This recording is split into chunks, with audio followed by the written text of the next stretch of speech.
Deus abençoe a sua vida. Eu estou gravando esse vídeo agora pela manhã, tá? Porque Deus me deu essa palavra agora de manhã e eu achei bom estar compartilhando com quem quer ouvir um pouco sobre a palavra de Deus, né?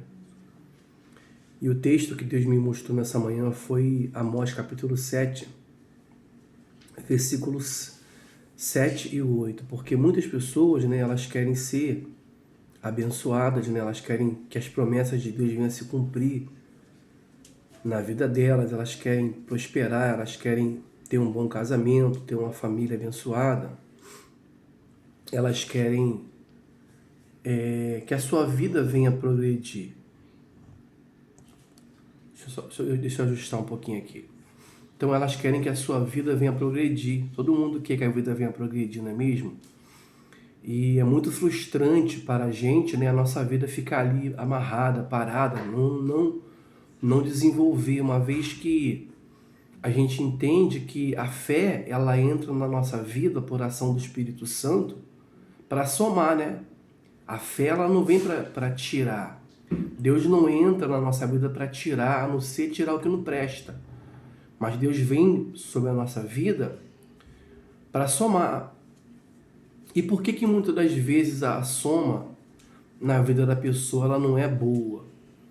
Né? A pessoa olha para a vida dela, vê o tempo que tem de igreja, os anos que tem ali conhecendo a palavra, talvez pregando a palavra, talvez falando até mesmo da palavra, mas quando olha para a sua vida, vê que a sua vida não está batendo com aquilo que está escrito na palavra de Deus. E uma coisa que nós temos que compreender é que Deus, ele não negocia os seus valores, tá? Quando Deus, ele entra na vida de uma pessoa, ele entra para quê? Para transformar a vida de uma pessoa. Porém, há de convir que para transformar a vida de uma pessoa, ela tem que ser o quê? Lapidada. Ela tem que ser moldada. Então aqui no capítulo 7, depois você pode ler aí Amós capítulo 7, versículo 7 e 8, diz assim, ó: mostrou-me também assim, e eis que o Senhor estava sobre um muro, e levantando o prumo, tinha um prumo na sua mão. Então aqui ele está dando exemplo de como se levanta um muro, né? Quando você vai levantar um muro, o que você tem que fazer? Você tem que ter as ferramentas adequadas para levantar aquele muro. E uma delas, para que o muro venha a ser levantado perfeitamente, né, é o prumo. E Deus mostrou esse prumo nas mãos do profeta. E Deus diz assim no versículo 8: e o Senhor me disse: que vês tu, Amós? E eu disse: um prumo.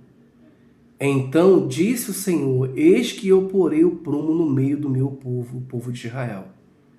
Então, quando Deus, ele mostra esse prumo para o profeta Amós, ele fala assim: agora eu vou entrar e vou pôr um prumo. Por que Deus estava colocando um prumo ali no meio do povo de Israel? Né? Porque o prumo, quando a gente utiliza o prumo na vida de alguém, ou na construção de um muro, de uma casa, o prumo, ele não negocia medidas.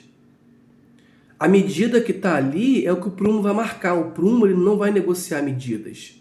Se tiver torto, ele vai falar, ó, tá torto. O prumo vai mostrar que tá torto. Como também se tiver correto, o prumo, ele vai mostrar que está correto. Então, o que Deus está mostrando aqui é que para que a vida da pessoa ela venha a ser transformada, Deus não vai negociar medidas. Deus não vai negociar o prumo na vida dela. O prumo vai ser posto para quê?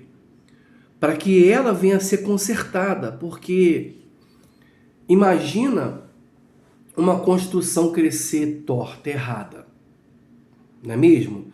Imagina, por exemplo, um ministério crescer torto, crescer errado, né? Um homem de Deus crescer torto, crescer errado. Imagina, por exemplo, um relacionamento crescendo errado, né?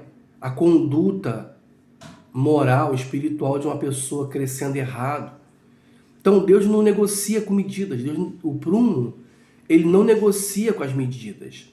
Para que o muro ele venha a estar correto, certinho, né? ele tem que ser feito dentro do prumo, e Deus é esse prumo. Quando Deus coloca o prumo na vida de uma pessoa, significa dizer que ele vai exortar, significa dizer que ele vai corrigir, significa dizer que ele vai limpar a videira, para que essa videira ela possa produzir frutos. Porque todo mundo quer dar frutos.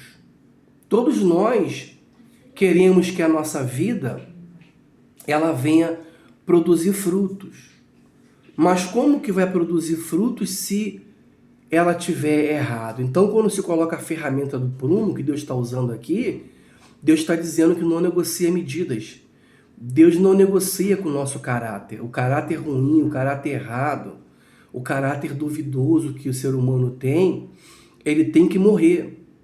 Ele tem que morrer. Deus não vai negociar, Deus não vai, de forma nenhuma, permitir que ele venha crescer de maneira torta. Por exemplo, imagina uma casa que você constrói ela fora da medida. No final, é impossível de dar certo.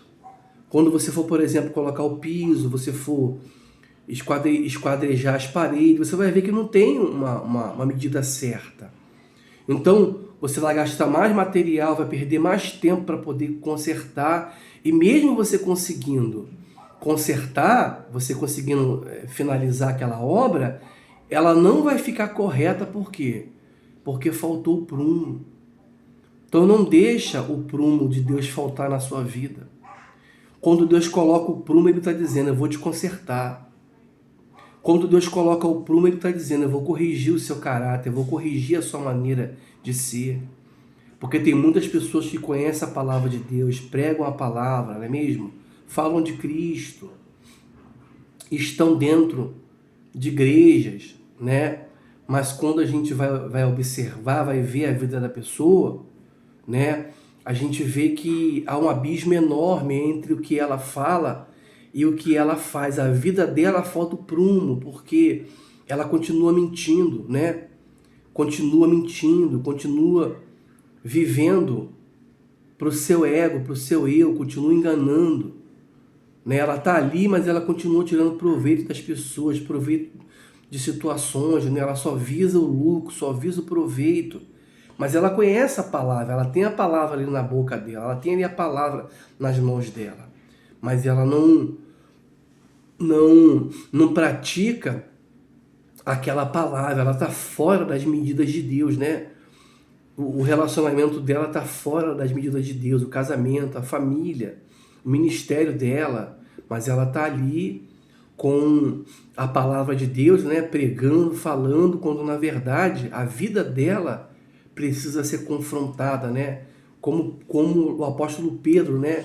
Que depois que ele negou lá o Senhor Jesus, e Jesus, né? Depois de ser crucificado, morto, ressuscitou, então Jesus aparece para ele e João na praia, e Jesus então prepara ali um pouco de peixe, né? Um peixe, um pão no fogareiro, e chama eles, né? E Jesus ali primeiro, antes de enviar Pedro, Jesus confronta o caráter de Pedro, confronta Pedro, para que Pedro então viesse ser curado, porque como que ele iria pregar o evangelho se ele não tinha sido ainda curado?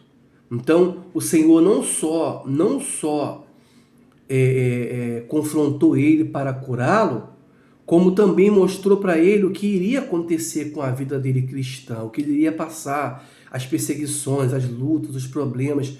E ele então, vendo que João estava ali do seu lado e que Deus não tinha falado nada com respeito ao que aconteceria com João, então ele vira para o Senhor e fala, e este aí? Né? E a resposta do Senhor para ele foi, olha, se eu quero que ele permaneça, o que te importa? Né? Em outras palavras, Deus estava dizendo assim, o que importa agora para você é que você venha ser curado, venha ser sarado, porque a sua vida vai ser conduzida dentro da minha vontade.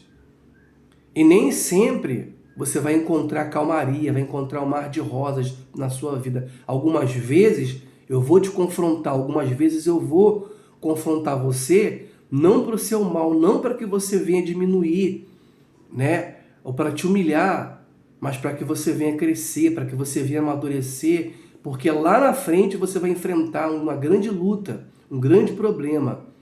E para que você venha vencer esse problema, essa situação, você precisa ter tido uma boa base, uma boa raiz, uma boa estrutura.